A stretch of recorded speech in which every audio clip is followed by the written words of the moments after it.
না, অফিসে আছে।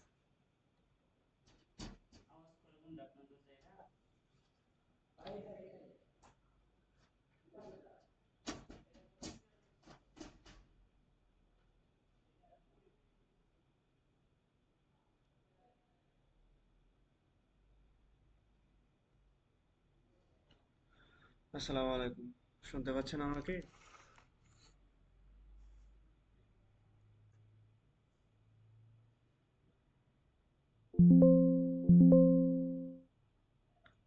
শুনতে পাচ্ছেন আমাকে? জি স্যার। আচ্ছা, অনেক অল্প স্টুডেন্ট। বাকিরা কোথায়?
আমার স্ক্রিন শেয়ারিং তো দেখা যাচ্ছে না।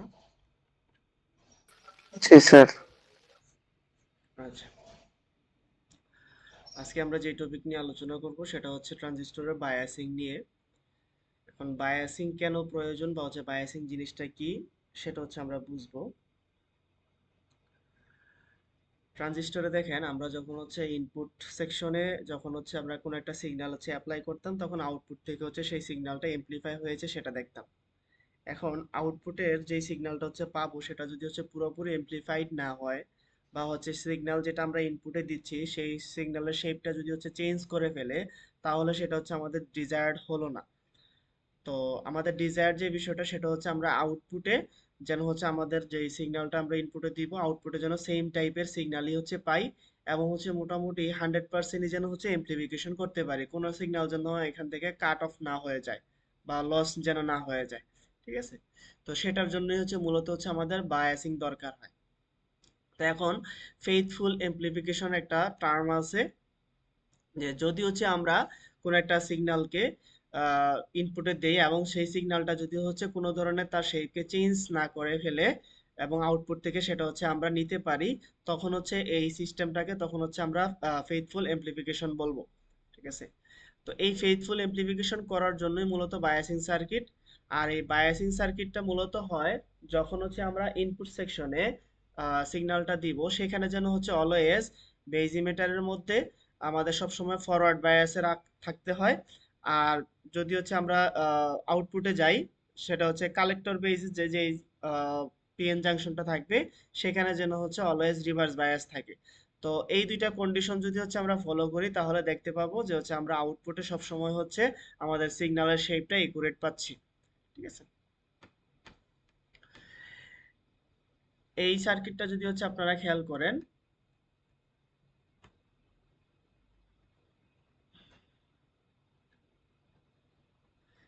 এই যে এই সার্কিটটা,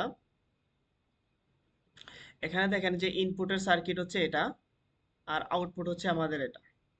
ঠিক আছে, কারণ ইনপুটে কি করতে হবে, এটা হচ্ছে আমাদের বেস, এটা হচ্ছে আমাদের ইমিটার, এটা হচ্ছে আমাদের কালেক্টর। ঠিক আছে, তো এখন আমরা বলতেছিলাম যদি হচ্ছে আমরা ফেথফুল এমপ্লিফিকেশন চাই, তাহলে হচ্ছে আমাদের বেস এবং ইমিটারের মাঝখানে যেই হচ্ছে জাংশনটা আছে, এই জাংশন সবসময় হচ্ছে ফরওয়ার্ড বায়াসে রাখতে হবে। ঠিক আছে, আর আমাদের যেই হচ্ছে কালেক্টর আর হচ্ছে ইমিটারের যেই জাংশন, সেইটার মধ্যে অলওয়েজ হচ্ছে রিভার্স বায়াসে রাখতে হবে। ঠিক আছে, তো এই দুইটা জিনিস যদি হচ্ছে আমরা করতে চাই, সেখানে আবার হচ্ছে আমাদের তিনটা কন্ডিশন হচ্ছে ফলো করতে হয়। যদি হচ্ছে ওই তিনটা কন্ডিশন ফলো করি, তাহলে হচ্ছে আমরা এই দুইটা কন্ডিশনকে হচ্ছে সবসময় হচ্ছে পাবো। সেই তিনটা কন্ডিশন কি, যে proper zero signal collector current. ঠিক আছে, proper zero signal collector current. এখন প্রপার জিরো সিগন্যাল কালেক্টর কারেন্টটা কি, এটা হচ্ছে মূলত কালেক্টর কারেন্টকে আমরা মেজার করব যখন হচ্ছে ইনপুটে কোনো ধরনের সিগন্যাল না দেই, জিরো সিগন্যাল। ঠিক আছে, আমাদের এই ইনপুটে যদি হচ্ছে আমরা কোনো ধরনের সিগন্যাল না দিয়ে থাকি, এই অবস্থায় এই কালেক্টরের মধ্যে কোনো ধরনের কারেন্ট পাওয়া যাচ্ছে কিনা, সেটা হচ্ছে আমাদের proper zero signal collector current. তো এখন দেখা গেছে এই প্রপার জিরো সিগন্যাল কালেক্টর কারেন্টটা একটা নির্দিষ্ট ভ্যালু রাখতে হয়। অন্যথায় কি হবে, যদি হচ্ছে আমরা নির্দিষ্ট ভ্যালুতে না রাখি, আমরা যদি ইনপুটে কোনো একটা সিগন্যাল দেই, তাইলে শুধুমাত্র পজিটিভ সাইডের জন্য আউটপুটে হচ্ছে পজিটিভ একটা সিগন্যাল পাওয়া যাবে, কারেন্টের সিগন্যাল পাওয়া যাবে, বাট নেগেটিভ সাইকেলের জন্য কোনো ধরনের সিগন্যাল পাওয়া যাবে না। এই নেগেটিভ সাইডের জন্য কোনো ধরনের সিগন্যাল পাওয়া যাবে না। তো নেগেটিভ সাইডের জন্য যদি হচ্ছে সিগন্যাল পাওয়া না যায়, আমরা যদি এই অবস্থায় এমপ্লিফিকেশন করি, তাহলে দেখা যাবে সব সময় হচ্ছে শুধুমাত্র পজিটিভ সিগন্যালটা পাওয়া যাচ্ছে, মানে হচ্ছে আমাদের সিগন্যালের একটা অংশ কাট হয়ে যাচ্ছে, নাই হয়ে যাচ্ছে। ঠিক আছে, তো এই জিনিসটাকে ওভারকাম করার জন্যই হচ্ছে আমাদের ইনপুটে অলওয়েজ একটা ভোল্টেজ দিয়ে রাখা দরকার, যেটা হচ্ছে সবসময় পজিটিভ ভোল্টেজ দিয়ে রাখতে হবে, এবং এই পজিটিভ ভোল্টেজটা দেওয়ার কারণে আমরা আউটপুটে একটা নির্দিষ্ট পরিমাণ কারেন্ট হচ্ছে আমরা পাবো সব সময়। এখন ওই নির্দিষ্ট কারেন্ট পাওয়ার দরুন সব সময় দেখা যাবে হচ্ছে আমরা পজিটিভ এবং হচ্ছে নেগেটিভ উভয় সাইকেলের জন্যই হচ্ছে আমরা আউটপুটে পুরো সিগন্যালটাকে পাবো। এই হচ্ছে পুরো সিগন্যালটাকে পাবো। তো এই যে এখানে যেই পরিমাণে কারেন্ট অলরেডি হচ্ছে আছে, হ্যাঁ, যখন হচ্ছে জিরো সময়ে অলরেডি হচ্ছে এই পরিমাণে কারেন্ট আছে, এটাই হচ্ছে প্রপার জিরো সিগন্যাল কারেন্ট। ঠিক আছে। আরেকটা কন্ডিশন ফলো রাখতে হবে, সেটা হচ্ছে minimum proper base emitter voltage. Base এবং ইমিটারের মধ্যে একটা মিনিমাম ভোল্টেজ হচ্ছে আমাদের সব সময় রাখতে হবে। বেজ ইমিটার ভোল্টেজ কোনটা? এই যে বেজ আর হচ্ছে ইমিটার, এই জাংশনের যে হচ্ছে ভোল্টেজটা।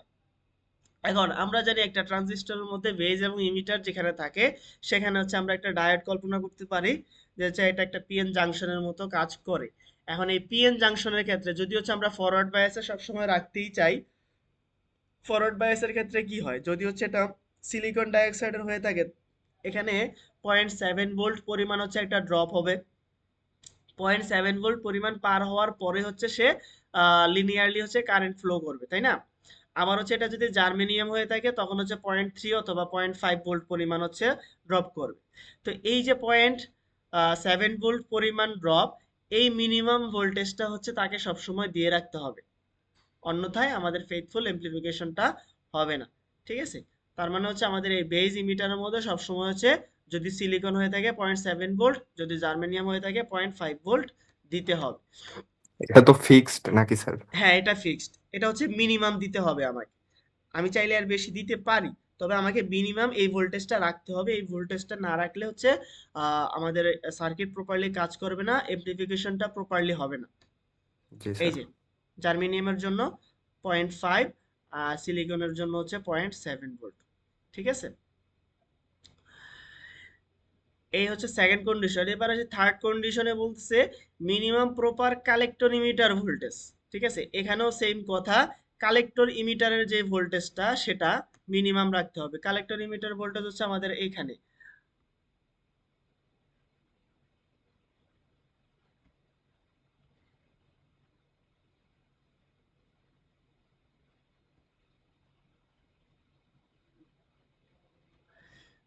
এই যে এখানে।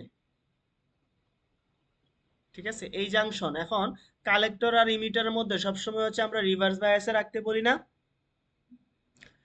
তো এখন এই রিভার্স বায়াসটা রাখার জন্য আমাদের এখানে একটা নির্দিষ্ট পরিমাণে ভোল্টেজ মিনিমাম দিতে হবে, বা হচ্ছে সব সময় থাকতে হবে।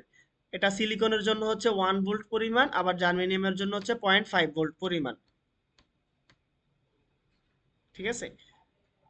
এই মিনিমাম ভোল্টেজটা রাখতে হবে। এই মিনিমাম ভোল্টেজটা রাখলেই তখন হচ্ছে আমাদের এই আউটপুটে সিগন্যালটা এমপ্লিফিকেশনের ক্ষেত্রে প্রপারলি হচ্ছে দেখতে পাবো। ঠিক আছে। এই গ্রাফটা যদি হচ্ছে বুঝতে চাই, দেখেন এখানে মনে করেন কোনো একটা সিগন্যালের এই আউটপুটের যে কারেন্ট আইসি এর ভ্যালুটা হচ্ছে 1 মিলি অ্যাম্পিয়ার। ঠিক আছে। এখন আমি এমপ্লিফিকেশনের ক্ষেত্রে একটা সিগন্যাল হচ্ছে হাইয়েস্ট পিক 1 দিলাম, নেগেটিভ পিক 1 দিলাম, তাহলে পুরো জিনিসটাকে হচ্ছে সে অ্যাবজর্ব করতে পারতেছে। কিন্তু আমার যদি হচ্ছে কালেক্টরের কারেন্টটাকে যদি হচ্ছে আমি 0.5 দিই, তাহলে দেখা যাবে যে 0.5 থেকে 1 পিকে গেলে কত 1.5 হয়, আবার নেগেটিভ 1 গেলে হচ্ছে মাইনাসের 0.5 হয়। তাহলে জিরো লেভেল থেকে একটা ভোল্টেজ নির্দিষ্ট অংশ পরিমাণ হচ্ছে কাট হয়ে যাচ্ছে। ঠিক আছে, তার মানে আমি এখানে প্রপারলি সিগন্যালটাকে পাচ্ছি না। তাহলে এই কালেক্টরের কারেন্টটাকে আমি যদি হচ্ছে 1 মিলি অ্যাম্পিয়ার পর্যন্ত নিয়ে যেতে পারি, তখন হচ্ছে দেখা যাবে আমাদের সিগন্যালটা পুরোপুরি হচ্ছে প্রোভাইড করবে। ঠিক আছে, এভাবে। তাহলে এই তিনটা কন্ডিশন হচ্ছে আমাদেরকে ফলো করতে হবে। আচ্ছা, এই তিনটা কন্ডিশন ফলো করার জন্য আমরা হচ্ছে মূলত বায়াসিং সার্কিটগুলা ব্যবহার করে থাকি। যে the proper flow of zero signal collector current, ওই যে জিরো সিগন্যাল কালেক্টর কারেন্টটা প্রপারলি ফ্লো করবে, and the maintenance of proper collector emitter voltage, যে মিনিমাম ভোল্টেজটা দিতে হবে during the passage of signal, is known as transistor biasing. Biasing এর definition আসলে আপনারা এটা দিতে পারেন। আচ্ছা, আর বায়াসিং সার্কিট কাকে বলবে? যেই ট্রানজিস্টর বায়াসিং এর জন্য যেই সার্কিটটাই হচ্ছে আমরা ব্যবহার করব, সেই সার্কিটটাকে হচ্ছে আমরা বায়াসিং সার্কিট বলবো।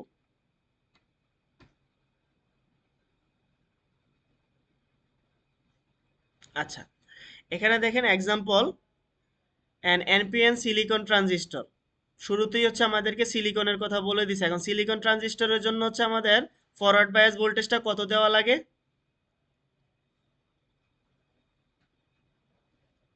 0.7 ভোল্ট, ঠিক আছে। আর রিভার্স বায়াসের জন্য 1 ভোল্ট। এটা একটু মুখস্থ রাখবো। আচ্ছা, যদি এখানে জার্মেনিয়াম বলতো তাহলে হচ্ছে 0.5 হইতো। আচ্ছা, has a VCC of 6 volt and the collector load, আউটপুটের রেজিস্ট্যান্সটা দেওয়া আছে 2.5 kilo ohm. Find the maximum collector current that can be allowed during the amplification of signal for faithful amplification। আচ্ছা, কালেক্টরের কারেন্টটা হচ্ছে বের করতে বলছে, ম্যাক্সিমাম কালেক্টর কারেন্ট যেটা হচ্ছে আমরা অ্যালাউ করতে পারি আমরা ফেথফুল এমপ্লিফিকেশনের জন্য। তো সেটা বের করার জন্য আমাদেরকে কি লাগবে, যে আউটপুটে কি পরিমাণে ভোল্টেজ অ্যালাউ হয় সেটা হচ্ছে আমাদের জানা দরকার, ঠিক আছে। এখন আউটপুট সার্কিট হচ্ছে আমাদের এটা, ভিসিসি এর ভ্যালু দেওয়া আছে হচ্ছে আমাদের 6 ভোল্ট। তাইলে এখানে যে সিই আছে, এই এখানে সিলিকনের জন্য এখানে একটা ভোল্টেজ ড্রপ হয় বলছিলাম রিভার্স বায়াসের জন্য, সেই ভোল্টেজটার পরিমাণ হচ্ছে 1 ভোল্ট। তাহলে এইখানে যদি হচ্ছে এই লুপটাতে যদি হচ্ছে আমরা কারশফের ভোল্টেজ রুল অ্যাপ্লাই করি, তাইলে এটা হচ্ছে আমাদের সোর্স ভোল্টেজ, এখানে হচ্ছে ড্রপ ভোল্টেজ, এখানে হচ্ছে ড্রপ ভোল্টেজ। তাইলে কি হয়, এখানে যে 6 ভোল্টেজটা আছে এই 6 ভোল্টেজটা এখানে একটা ড্রপ হবে, প্লাস এখানে আরেকটা ড্রপ হবে। তাহলে এখানে ড্রপটা যদি 1 ভোল্ট হয়ে থাকে, তাহলে এখানে ড্রপটা কত হবে? Obviously 5 volt. এতটুকু বুঝতে পারছি। এই যে দেখেন এই এই হচ্ছে আমাদের সোর্স ভোল্টেজ, এটা হচ্ছে 6। তাইলে এইখানে ড্রপ যদি হচ্ছে 1 ভোল্ট হয়ে থাকে, হ্যাঁ, তার মানে কত, এইখানে হচ্ছে ড্রপ হবে হচ্ছে 5 ভোল্ট। কারশফের ভোল্টেজ লুপ যদি হচ্ছে আমরা অ্যাপ্লাই করি এখানে, আর এখানে যদি হচ্ছে 5 ভোল্ট অ্যাপ্লাই হয়, এই 5 ভোল্টকে যদি হচ্ছে আমরা এই আরসি রেজিস্ট্যান্স দ্বারা হচ্ছে ডিভাইড করি, তাহলে এখান থেকে হচ্ছে কারেন্ট আমরা পাবো, যেই কারেন্টটাকে বলতে হচ্ছে আইসি, কালেক্টরের কারেন্ট, ঠিক আছে। তো এইভাবে হচ্ছে আমরা বের করতে পারি আইসি এর ভ্যালুটা। তাহলে আমাদের আরসি এর ভ্যালু ছিল হচ্ছে 2.5, ভিসিসি 6 মাইনাস 1, তাইলে কত হবে? 5 ভোল্ট।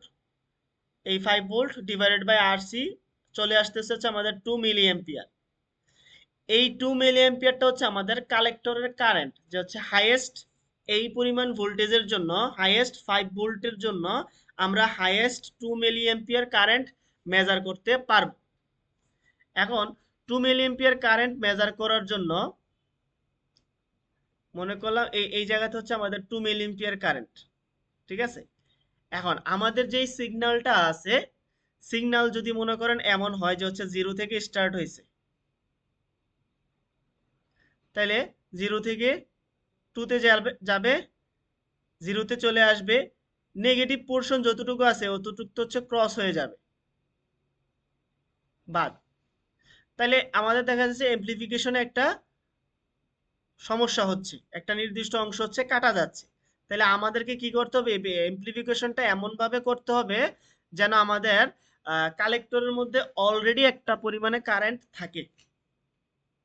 তো সেই কারেন্টটা মেজার করার জন্য আমরা কি করতে পারি, যে যদি হচ্ছে আমরা এই কালেক্টরের কারেন্টটা 1 মিলি এম্পিয়ার আগে থেকেই হচ্ছে দিয়ে দিতে পারি, তাইলে দেখা যাবে সে 1 থেকে পিকে গেল হচ্ছে 2 মিলি এম্পিয়ার, আবার হচ্ছে 1 এ নেমে আসলো, তারপর হচ্ছে নেগেটিভ পিকের জন্য হচ্ছে 0 তে নেমে আসলো। তার মানে পুরো সিগন্যালটাকেই হচ্ছে আমরা আউটপুটে দেখতে পাচ্ছি, ঠিক আছে। তো এই জিনিসটা কিভাবে করব, যে যখন হচ্ছে আমরা কালেক্টরের কারেন্টটা পাবো, এই কালেক্টরের কারেন্টকে 2 দিয়ে হচ্ছে ডিভাইড করব।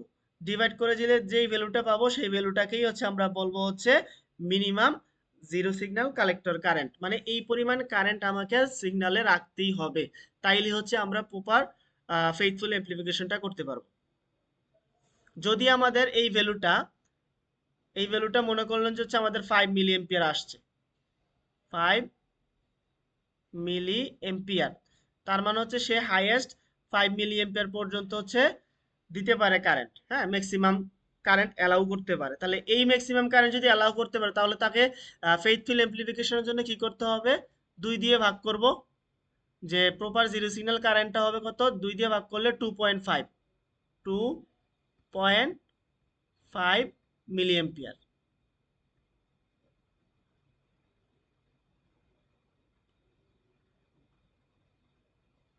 এটা কি বোঝা গেছে?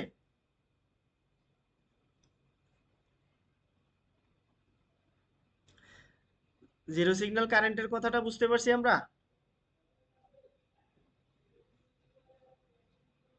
জি স্যার। ওকে। তো আমাদেরকে খেয়াল রাখতে হবে যে ম্যাক্সিমাম কত পরিমাণে কারেন্ট অ্যালাউ হয়। ক্যালকুলেশন করার পরে এখানে যদি হচ্ছে 10 মিলি এম্পিয়ার হয়, আমরা সেটাকে 2 দিয়ে ভাগ করে দিয়ে হচ্ছে জিরো সিগন্যাল কালেক্টর কারেন্টটা বের করে ফেলতে পারবো। ঠিক আছে? আচ্ছা, একই রকম এক্সাম্পল আপনার ওঠায় রাখেন 9.1 9.2। এক্সাম্পল 9.1 9.2। আর এখানে হচ্ছে থিওরিতে হচ্ছে 9.1। তিনটা পয়েন্ট খুব ভালো করে পড়বেন। থিওরিতে 9.1 ফেথফুল অ্যাপ্লিকেশন, তিনটা পয়েন্ট।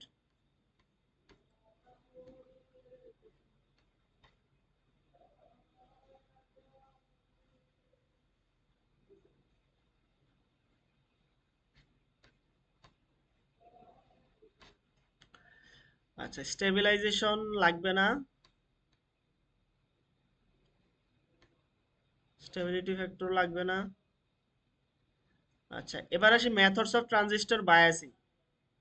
দেখেন, আমাদের ফেথফুল এমপ্লিফিকেশনের জন্য আমরা বলতেছিলাম আমরা ট্রানজিস্টর বায়াসিং হচ্ছে আমাদের লাগবে। এখন বায়াসিং আবার কেমন ধরনের হইতে পারে? যে বেজ রেজিস্টর মেথড, এটা একটা মেথড আছে। ইমিটার বায়াস মেথড, তারপরে কালেক্টর ফিডব্যাক রেজিস্টর, আর একটা আছে হচ্ছে ভোল্টেজ ডিভাইডার বায়াস।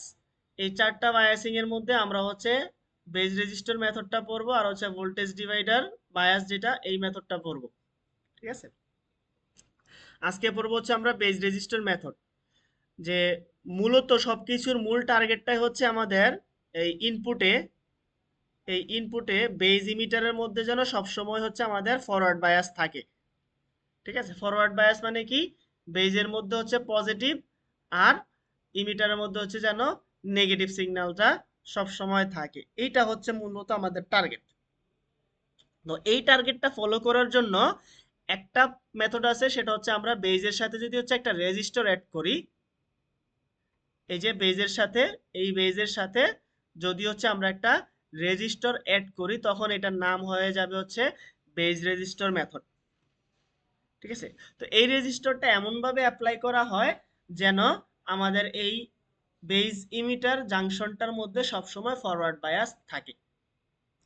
ঠিক আছে? তো এই সার্কিটটা হচ্ছে আমাদের মূলত বেজ রেজিস্টরের সার্কিট। আচ্ছা, এই যে আরসি রেজিস্টরটা, এই রেজিস্টরটা দেওয়ার কারণ হচ্ছে আমরা আউটপুট থেকে যেন হচ্ছে কারেন্ট মেজার করতে পারি। ঠিক আছে? ভোল্টেজ ডিভাইডেড বাই রেজিস্ট্যান্স দিয়ে হচ্ছে যেন কারেন্টটা মেজার করতে পারে, সেটা হচ্ছে মেজার করার জন্য। আর ইনপুটের এই আরবি, সেটা হচ্ছে আমাদের বায়াসিং রেজিস্টর। ঠিক আছে? Biasing resistor. এখন আমরা মূলত ট্রানজিস্টরের ক্ষেত্রে এতটুকু জানি যে হচ্ছে আমাদের ইনপুট সেকশনের যে কারেন্টটা, অর্থাৎ বেস কারেন্টটা যেই পরিমাণেই হচ্ছে আমরা বাড়াবো কমাবো, তার সাথে আহ, আমাদের আউটপুটের কারেন্টটা হচ্ছে এমপ্লিফাইড হয়ে হচ্ছে বেড়ে যাবে। তাহলে কি পরিমাণে এমপ্লিফাইড হয়ে বেড়ে যায়? এমপ্লিফিকেশন ফ্যাক্টর বিটা আমরা জানি is equal to IC divided by IE, IC divided by, sorry, IB. তো দেখা যায় যে এমপ্লিফিকেশন এই ফ্যাক্টরের ভ্যালুটা অনেক সময় 20 হয়, অনেক সময় হচ্ছে 100 হয়, অনেক সময় 99 হয়। তাহলে আইভি এর ভ্যালুটা কত আসবে? আইসি ডিভাইডেড বাই ভিটা। এখন আইভি এর মান যদি হচ্ছে 1 হয়, তখন আইসি এর ভ্যালুটা বিটা গুণিতক আকারে হচ্ছে বেড়ে যায়। ঠিক আছে? আচ্ছা, তো এখন আমরা যদি হচ্ছে এই সার্কিটটাতে খেয়াল করি, এইখানে যদি আমি একটু কালারটা চেঞ্জ করে নিচ্ছি। এই যে উপর থেকে পজিটিভ সাইড থেকে যদি হচ্ছে আমি এই লুপটাতে ঘুরি, এই হচ্ছে নেগেটিভে চলে আসলাম। পজিটিভ পাশ থেকে নেগেটিভে চলে আসলাম, তার মানে হচ্ছে একটা লুপ কমপ্লিট হয়েছে। ঠিক আছে, তো এটার জন্য আমরা যদি কারশফের ভোল্টেজ লুপ অ্যাপ্লাই করি, ল অ্যাপ্লাই করি, তাহলে এই রেজিস্টরের অ্যাক্রসে একটা ড্রপ হবে, এই জাংশনের মধ্যে হচ্ছে একটা ড্রপ হবে, সামনের দিকে আর কোনো ভোল্টেজ নাই। উপরের দিকে এই এ পয়েন্টের মধ্যে ভোল্টেজ হচ্ছে আমাদের ভিসিসি, যেটা হচ্ছে বায়াসিং ভোল্টেজ। ঠিক আছে, তো এই ভোল্টেজটার ভ্যালু এখানে আরবি এর অ্যাক্রসে একটা ড্রপ হবে, আর একটা হচ্ছে ভি অফ বিই এর অ্যাক্রসে হচ্ছে একটা ড্রপ হবে। ঠিক আছে, তাহলে কারশফের সূত্র অনুযায়ী আমরা লিখতে পারি VCC is equal to IV into RB. এখানে আইভি ইন্টু আরবি লেখার কারণ কি? আমরা বলতেছিলাম আরবি এর অ্যাক্রসে ভোল্টেজ, এই রেজিস্টরের অ্যাক্রসে ভোল্টেজ, তাহলে এই রেজিস্টর অ্যাক্রসে ভোল্টেজ মানে কি? V is equal to I R. I মানে কি ছিল? এই বেজের কারেন্ট ইনটু বেজের রেজিস্টর। ঠিক আছে, এই দুইটা মাল্টিপ্লিকেশন করলে এখানে ভোল্টেজ ড্রপটা হচ্ছে আমরা বের করব। তো এখানে ভোল্টেজ ড্রপ আসলো, প্লাস হচ্ছে ভি অফ বিই। বিই কি ছিল? বেজ ইমিটার জাংশনের মধ্যে ভোল্টেজটা। এখন দেখা গেছে যদি হচ্ছে আমরা ফরওয়ার্ড বায়াস রাখতে চাই, তখন হচ্ছে আরবি এর মানটা কত দিতে হবে, সেই আরবি এর মানটা এই ক্যালকুলেশনটা থেকে আলাদা করে নিয়ে আসলাম, চলে আসলো VCC minus VBE divided by IB. এই ইকুয়েশনটা থেকে জাস্ট নর্মাল ক্যালকুলেশন করে এটাতে আসলাম। তো এইটাই হচ্ছে আমাদের আরবি এর জন্য ইকুয়েশন। ঠিক আছে, তো অনেক সময় সার্কিটে ভি অফ বিই এর মানটা হচ্ছে দেওয়া থাকে, সিলিকন বলা থাকে বা হচ্ছে জার্মেনিয়াম বলা থাকে, 0.7 0.7 ভোল্ট হচ্ছে আমরা ইউজ করি, বা হচ্ছে 0.5 ভোল্ট ইউজ করি। তো এটা দেখা যাচ্ছে অনেক সময় হচ্ছে এটাকে নেগলেজিবলও করা হয়, যে হচ্ছে ভিসিসি এর তুলনায় এটার পরিমাণ খুবই সামান্য থাকে, এই কারণে এটা হচ্ছে নেগলেক্ট করে দেওয়া হয়, বাদ করে দেওয়া হয়। বাদ করে দিলে আমাদের আরবি এর ইকুয়েশন থাকতেছে ভিসিসি ডিভাইডেড বাই হচ্ছে আইবি। ঠিক আছে, এই ইকুয়েশনটা।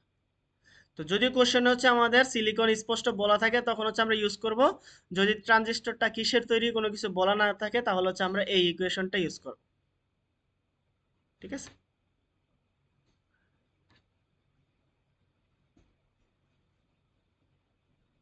আচ্ছা, এই ট্রানজিস্টর বায়াসিং এর ক্ষেত্রে আমাদের এই বেজ রেজিস্টর মেথড যেটা, হ্যাঁ মানে বেজের সাথে আমি যে হচ্ছে রেজিস্টরটা অ্যাপ্লাই করলাম, অ্যাপ্লাই করার দরুন আমরা ফরওয়ার্ডে যে হচ্ছে ফরওয়ার্ড বায়াসিংটা করলাম বেজ ইমিটারকে, সেটার একটা অ্যাডভান্টেজ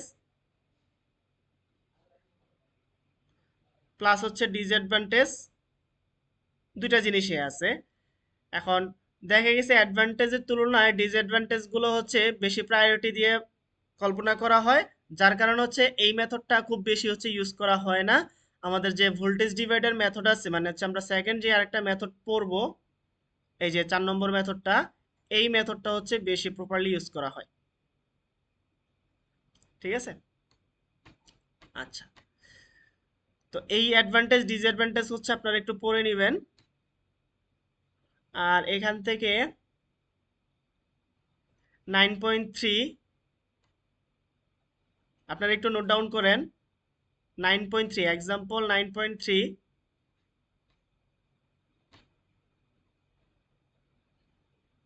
9.4,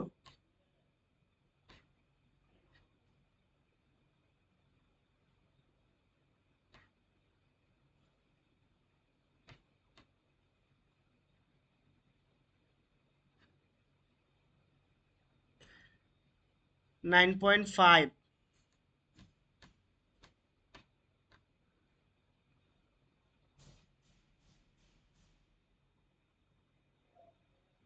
নোট ডাউন করছেন?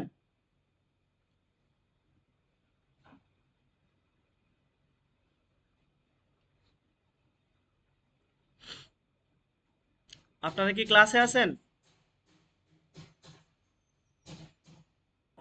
জি জি স্যার। স্যার। জি জি স্যার। স্যার। হ্যাঁ, নোট ডাউন করছেন আপনারা? জি স্যার। কত পর্যন্ত এক্সাম্পল দিলাম? 9.5 পর্যন্ত। জি স্যার। এই ম্যাথগুলোই হচ্ছে দেখবেন মোটামুটি এই 9.3 3 থেকে 9.5 এই তিনটা ম্যাথ থেকে একটা অন্তত থাকবে আশা করি। হুবহু না থাকলেও হচ্ছে মানে প্রশ্নটা সেম থাকবে, জাস্ট হচ্ছে হয়তো ভ্যালুগুলো চেঞ্জ হবে। ঠিক আছে?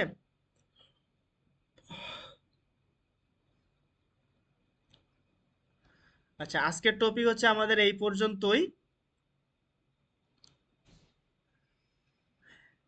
এখন আমাদের একটু ডিসকাশনের বিষয়, সেটা হচ্ছে আমাদের প্রেজেন্টেশনের কথা আসতেছিল লাস্ট ক্লাসে, যে হচ্ছে আমরা বন্ধের সময় হচ্ছে প্রেজেন্টেশনটা রেডি করে ফেলবো।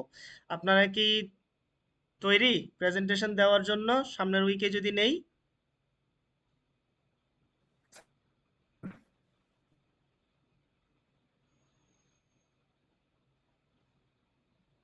স্যার প্রেজেন্টেশন কি অনলাইনে নেবেন?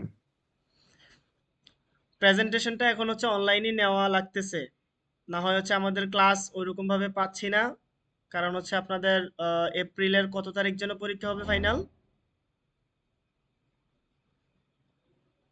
স্যার মাঝখানে, এমন টাইমে এপ্রিলের মাঝ বরাবর। হ্যাঁ, এপ্রিলের হয়তো 16-17 তারিখ থেকে পরীক্ষা শুরু হয়ে যেতে পারে। স্যার যদি অনলাইনে নেন তাহলে স্যার আজকেই একদম জানায় দিলে তাহলে আমরা বাড়িতে যাব, তো একটু ড্রেস কোড যদি থাকে তাহলে আমরা ড্রেস গুলো নিয়ে যেতাম আর কি।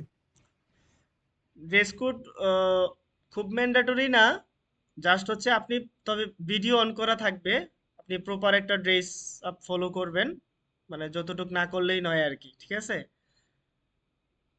যেহেতু অনলাইনে দিবেন। আর বিষয়টা হচ্ছে একদিনই হচ্ছে সবারটা নিয়ে নিব। আমি হচ্ছে আজকেই হচ্ছে আপনাদেরকে লিস্ট প্রোভাইড করে দিব, গ্রুপ করে দিব আমি। প্রথমে ভাবছিলাম ইন্ডিভিজুয়াল হচ্ছে টপিক দিব, কিন্তু ইন্ডিভিজুয়াল টপিক দিলে এত টপিক হচ্ছে নাই আসলে। তো আপনাদেরকে নির্দিষ্ট টপিক দিয়ে দিব, 5 জন করে একটা গ্রুপ থাকবে। তো ওই গ্রুপ অনুযায়ী হচ্ছে আপনারা আপনাদের স্লাইড রেডি করবেন। কন্টেন্ট রেডি করার ক্ষেত্রে একটু নোট ডাউন করেন যে কোনো একজন, যে কন্টেন্ট কিভাবে রেডি করবেন।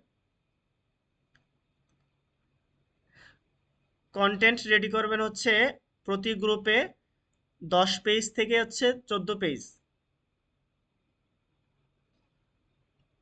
মিনিমাম 10 পেজ, হাইয়েস্ট হচ্ছে 14 পেজ। তো মিনিমাম 10 পেজ এই জন্য বলা যেন প্রত্যেকে হচ্ছে দুইটা স্লাইড বা দুইটা পেজ করে হচ্ছে প্রেজেন্ট করতে পারে। ঠিক আছে?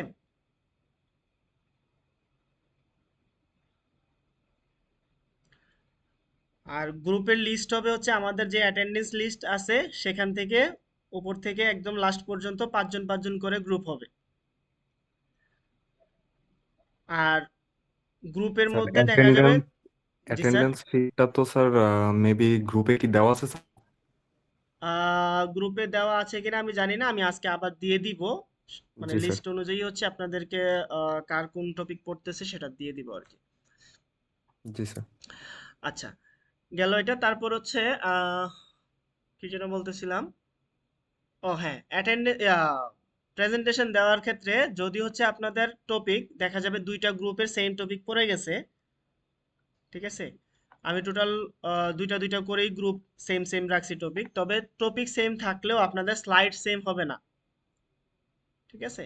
আপনারা স্যার আপনাদের নিজেদের মতো করে কন্টেন্ট সাজিয়ে নেবেন, যে হচ্ছে এই টপিকের জন্য কি কি কন্টেন্ট থাকতে পারে। তো আপনারা বেশি ফলো করবেন হচ্ছে আপনাদের বই, মানে ফার্স্ট প্রায়োরিটি হচ্ছে আপনাদের বইটা ফলো করবেন। বইটা ফলো করলেই আপনারা কন্টেন্ট বুঝে যাবেন যে হচ্ছে এখানে কোন কোন কন্টেন্ট অ্যাড করা যায়। সাথে যদি হচ্ছে কেউ আরো কন্টেন্ট অ্যাড করতে চান বা পারেন, অ্যাড করবেন, আমার কোনো আপত্তি নেই, সমস্যা নেই। ঠিক আছে? স্যার প্রেজেন্টেশন ভিডিও মেক করে জমা দেবো কি স্যার? লাইভ নেবেন স্যার? না স্যার, ভিডিও মেক করে জমা দিবেন না, আপনার হচ্ছে লাইভ, আমরা আজকে যেরকম ক্লাস নিলাম এরকম হচ্ছে একটা লাইভ ক্লাস নিব, সেই লাইভ ক্লাসের মধ্যেই হচ্ছে আপনারা প্রেজেন্ট করবেন। জি স্যার। ঠিক আছে? আর ড্রেস কোডের বিষয় যেটা বলছিলেন, বললাম খুব ম্যান্ডেটরি না, তবে মিনিমাম হচ্ছে একটা স্মার্টনেস যেন থাকে সেটা হচ্ছে খেয়াল করবেন সবাই। ঠিক আছে? আর জি স্যার। অ্যাসাইনমেন্টের যে বিষয়টা, অ্যাসাইনমেন্ট হচ্ছে আমি আহ, দিয়ে দিব সামনের উইকে আশা করি, যেন হচ্ছে আপনারা ঈদের পরে এসেই হচ্ছে জমা করে ফেলতে পারেন। ঠিক আছে? জি স্যার। ওকে। তাহলে আজকে আর কারো কোনো বিষয়ে কথা আছে? কোনো কিছু জানতে চান আর? স্যার মিডের মার্ক কবে দিতে হবে স্যার? মিডের মার্ক আমি আপলোড করে দিয়েছি। খুব সম্ভবত 5টা বা 6টা খাতা এখনো আপলোড করিনি, মানে তাদের খাতা দেখা হয়ে গেছে বাট আপলোড করিনি, খাতাগুলো একটু আলাদা ছিল এই জন্য আমি আজকেই হচ্ছে আপলোড করে দিব ইনশাল্লাহ। আর যারা যারা খাতা দেখতে চান, এখন তো হচ্ছে কেউ হচ্ছে ক্লাসে আসার সম্ভব না, ঈদের পরে এসে তারপরে যদি খাতা দেখতে চান খাতা দেখতে পারেন, সমস্যা নেই, ঠিক আছে?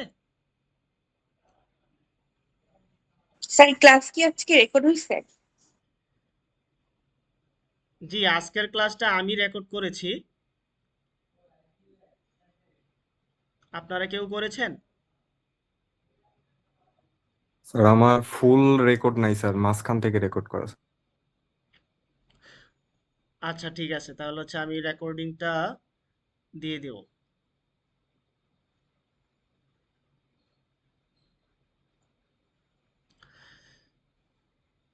আর কারো কোনো কোশ্চেন?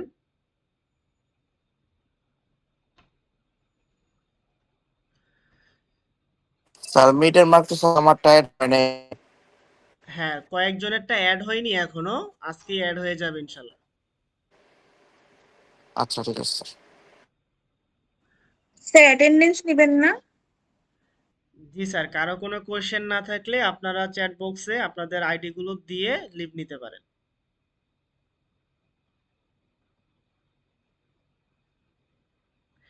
এখানে টেলিগ্রাম গ্রুপে না কিন্তু।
সবার অ্যাটেন্ডেন্স দেওয়া হয়ে গেছে?